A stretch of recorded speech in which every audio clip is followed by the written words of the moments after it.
Pak Hala, di tengah gempita Idul Fitri ini kita melihat ada 32% tarif yang ditetapkan Trump terhadap Indonesia. Padahal sebelumnya di bulan Januari pemerintah mengatakan akan melakukan negosiasi dengan Amerika Serikat untuk bisa menurunkan tarif. Tanggapan dari Kadin seperti apa? Ya, tentunya kita menyayangkan adanya pemberlakuan daripada tarif tersebut, mengingat bahwa sebetulnya Indonesia merupakan mitra dagang yang baik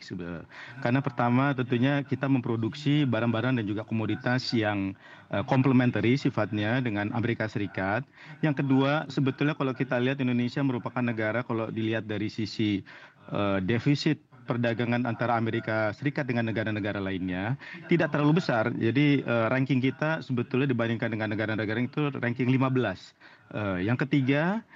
Dewan Ekonomi Nasional juga sudah melakukan sebuah kajian, mempersiapkan adanya penerapan tersebut dan melihat bahwa sebetulnya tarif yang diperlakukan oleh, Indonesia atas impor barang-barang dari Amerika Serikat dibandingkan dengan tarif yang diberlakukan oleh Amerika Serikat untuk barang-barang yang diimpor dari Indonesia, sebetulnya sudah lebih tinggi, tarif yang diberlakukan oleh Amerika Serikat secara weighted average, artinya dibandingkan dengan bobot import yang dilakukan untuk per masing-masing komoditas, pemberlakuan tarifnya Indonesia sudah lebih rendah. Jadi kurang lebih di kisaran 4,2%, sementara Amerika Serikat di kisaran 5,1%. Jadi ini tentunya kami sayangkan bahwa diperlakukannya adanya tarif tersebut dan kita berharap tentunya akan bisa dimulai sebuah,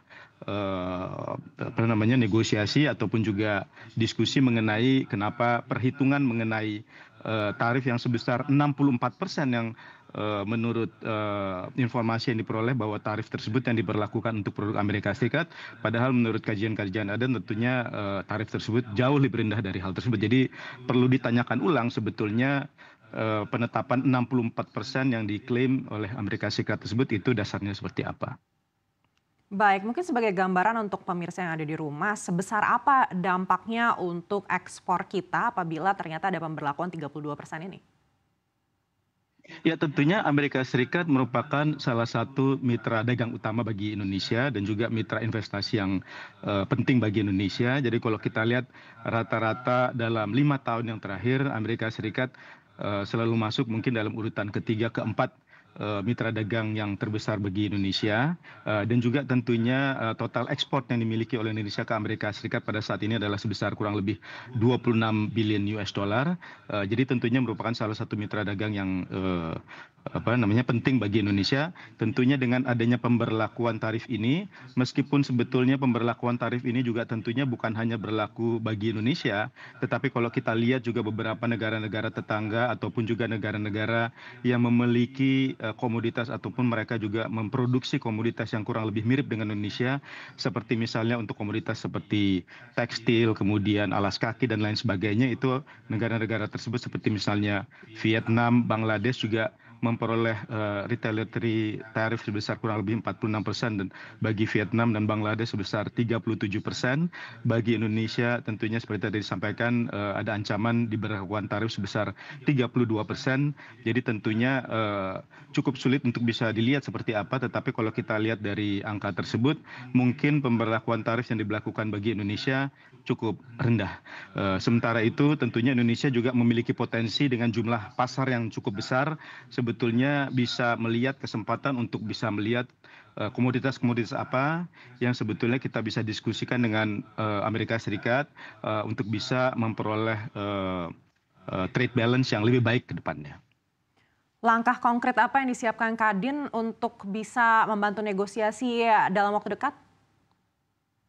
Iya, ada 3 yang sebetulnya sudah didiskusikan, jadi beberapa waktu yang lalu Kadin mengikuti juga diskusi yang dipimpin oleh Dewan Ekonomi Nasional dan juga, Kementerian Perdagangan, Kementerian Luar Negeri,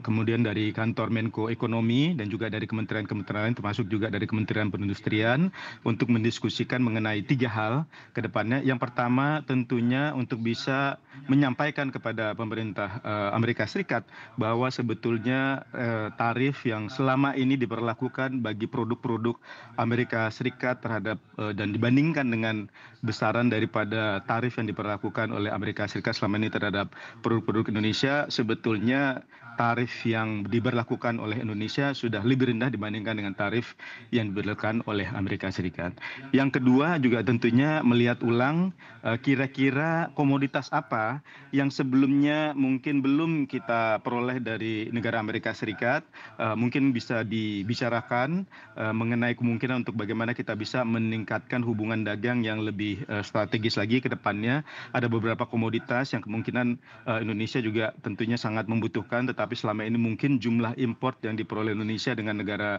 Amerika Serikat masih cukup rendah, seperti misalnya import untuk minyak mentah, kemudian juga produk-produk oil and gas lainnya, kemudian juga soybean, dan khusus mengenai soybean ini juga secara khusus disampaikan dalam publikasi komunikasi yang dikutip dari website White House sebetulnya dengan pemberlakuan tarif tersebut. Kemudian juga etanol, serta beberapa produk lainnya seperti misalnya produk-produk defense dan juga produk dari sektor aviasi misalnya. Jadi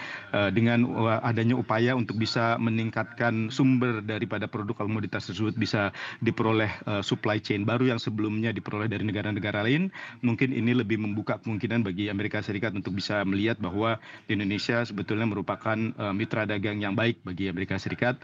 Yang ketiga, mungkin kalau kita lihat beberapa statement, sebetulnya pemberlakuan tarif itu bukan hanya didasarkan karena adanya tarif measures yang diberlakukan oleh Indonesia, tetapi juga yang terkait dengan non-tarif measures. Nah, ini yang juga tentunya perlu didiskusikan antara industri dan juga pengusaha Kadin khususnya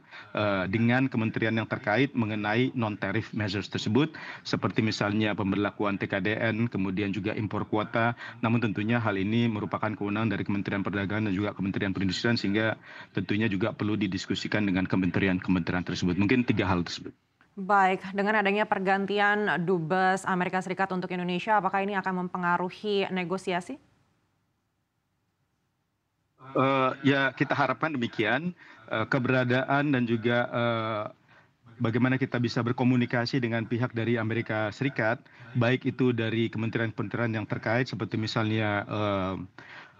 Department of Commerce, kemudian juga USTR dan juga Department of State, selain juga dengan para stakeholders yang lain. Dan pada saat ini juga secara konkret dari pihak Kadin sebetulnya juga dari Ketua Umum berencana untuk bisa melakukan kunjungan dan juga lawatan langsung ke Amerika Serikat untuk tentunya juga bisa berdiskusi dengan US Chamber of Commerce untuk bisa membicarakan bagaimana antara Indonesia dengan Amerika Serikat seperti yang tadi kami sampaikan bisa melihat potensi-potensi daripada produk dan juga komoditas yang kita bisa bangun bersama untuk kita bisa lebih banyak mendapatkan supply chain atau rantai pasok dari produk-produk tersebut yang berasal dari Amerika Serikat tentunya. Selain daripada pihak dari pengusaha swasta, kita pun juga akan bekerja sama juga dengan pihak BUMN, karena kalau misalnya yang terkait dengan oil and gas misalnya ataupun juga dengan Kementerian Pertahanan yang terkait dengan produk dan juga komoditas pertahanan, dan ini yang juga tentunya kita harapkan koordinasi dari seluruh pihak yang terkait untuk bisa menyampaikan dan juga mengkomunikasikan mengenai hal tersebut. Tetapi di luar daripada itu tentunya juga menurut pengalaman kami di masa lalu juga kita juga sebetulnya bisa memulai untuk bisa berkomunikasi tersebut, karena pada saat ini pun juga dari pihak Indonesia sudah memiliki kuasa usaha ad interim yang berada di DC pada saat ini dan juga bisa berkomunikasi dengan pihak kedubes Amerika Serikat yang berada di Indonesia untuk bisa menyampaikan 3 hal yang tadi sudah kami sampaikan. Baik, Pak Pahala, dengan adanya tarif 32% ini, apakah dampaknya akan sangat masif untuk industri ekspor dalam negeri sehingga mungkin akan terjadi efisiensi dan juga PHK? Yang seperti saya sampaikan tadi ya, sebetulnya kalau kita lihat kan pemberlakuan daripada tarif ini bukan hanya berlaku bagi Indonesia, sehingga tentunya tidak serta-merta akan berpengaruh sangat negatif, khususnya kepada beberapa produk-produk yang selama ini ataupun juga komoditas yang selama ini juga sudah memperoleh beberapa tantangan seperti misalnya dari segmen ataupun komoditas tekstil dan juga garmen. alas kaki, karena kalau kita lihat juga tadi beberapa negara-negara yang selama ini melakukan ekspor secara masif kepada Amerika Serikat, seperti misalnya Vietnam yang pada saat ini tentunya memiliki jumlah surplus perdagangan terhadap Amerika Serikat yang paling besar, ini juga pada saat ini terancam untuk bisa mendapatkan perolehan tarif sebesar 46%. Atau juga Bangladesh yang juga memiliki jumlah ekspor tekstil dan juga alas kaki ke Amerika Serikat yang juga cukup besar, itu juga mendapat ancaman untuk bisa mendapatkan tarif tambahan sebesar 37%.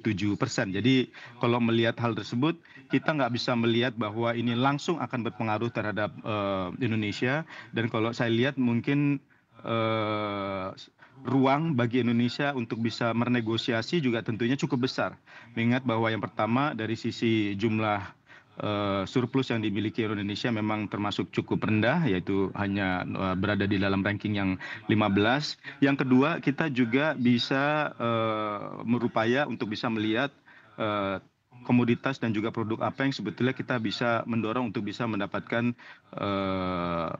neraca perdagangan yang lebih berimbang antara Indonesia dengan Amerika Serikat, sehingga bisa win-win dan juga mendorong adanya investasi untuk bisa lebih masuk ke Indonesia. Nah, ini yang tentunya kita berharap bahwa pengaruh daripada tarif ini tidak serta-merta akan sangat negatif terhadap Indonesia. Yang ketiga juga tentunya bagi negara Amerika Serikat juga untuk mencari supply chain baru dari negara-negara lain juga tidak semudah itu. Jadi kita berharap bahwa ini belum tentu akan bisa berpengaruh sangat negatif terhadap Indonesia, tapi tentunya langkah yang immediate dan juga urgent untuk bisa dilakukan adalah memulai untuk bisa membahas dan mendiskusikan hal tersebut, sehingga pemberlakuan daripada tarif ini tidak serta-merta untuk bisa dilakukan. Karena pada tahap awal sebelum adanya pengumuman mengenai tarif ini juga sudah disampaikan juga oleh pemerintah Amerika Serikat bahwa tujuan daripada pelaksanaan hal ini adalah untuk bisa memulai diskusi bagaimana untuk bisa membuat neraca perdagangan yang lebih berimbang antara Amerika Serikat dengan mitra-mitra dagangnya mereka. Sebesar apa peluang bagi industri ekspor kita terutama untuk komoditas-komoditas yang sangat terkait dengan adanya tarif 32% ini untuk mungkin bisa mencari pasar di negara-negara lain sebagai pengganti Amerika Serikat? Ya, sebetulnya Amerika Serikat kan pada saat ini merupakan negara yang cukup penting ya bagi Indonesia sendiri. Jadi kalau saya sih melihatnya masih cukup optimis bahwa bisa dilakukan adanya negosiasi sehingga pemberlakuan daripada tarif sebesar 32% ini betul-betul bisa dibicarakan ulang, mengingat juga bahwa ruang untuk bisa melakukan hal tersebut juga ada. Namun juga tentunya hal ini membutuhkan adanya koordinasi antara keseluruhan pihak yang terkait, termasuk juga membicarakan mengenai non-tariff measures yang diberlakukan di Indonesia. Jadi itu yang pertama. Yang kedua juga sebetulnya dari sisi upaya kita untuk bisa melakukan diversifikasi daripada mitra dagang kita, sebetulnya pada saat ini yang perlu dilakukan adalah melakukan diversifikasi kepada beberapa negara yang memang jumlah daripada perdagangan Indonesia memang sudah cukup besar, seperti misalnya Tiongkok dan juga India sebagai dua negara yang memang memiliki jumlah ekspor yang dimiliki oleh Indonesia kepada kedua negara tersebut memang sudah cukup besar, sehingga tentunya mungkin bagi Indonesia saat ini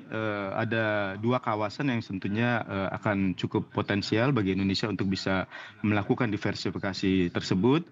Yang pertama tentunya adalah kepada EU, mengingat juga pada saat ini Indonesia juga pada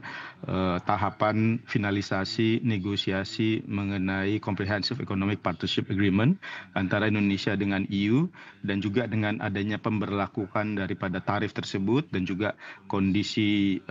geopolitik yang ada, saya lihat juga kemungkinan bagi kita untuk bisa lebih mendorong dan juga mempercepat adanya penyelesaian negosiasi EU Indonesia SEPA tersebut juga masih cukup besar. Kemudian yang kedua juga tentunya melihat kesempatan untuk bisa melakukan diversifikasi dengan negara-negara Global South lainnya, seperti misalnya India dan juga negara-negara dari Asia Timur seperti misalnya Jepang dan Korea.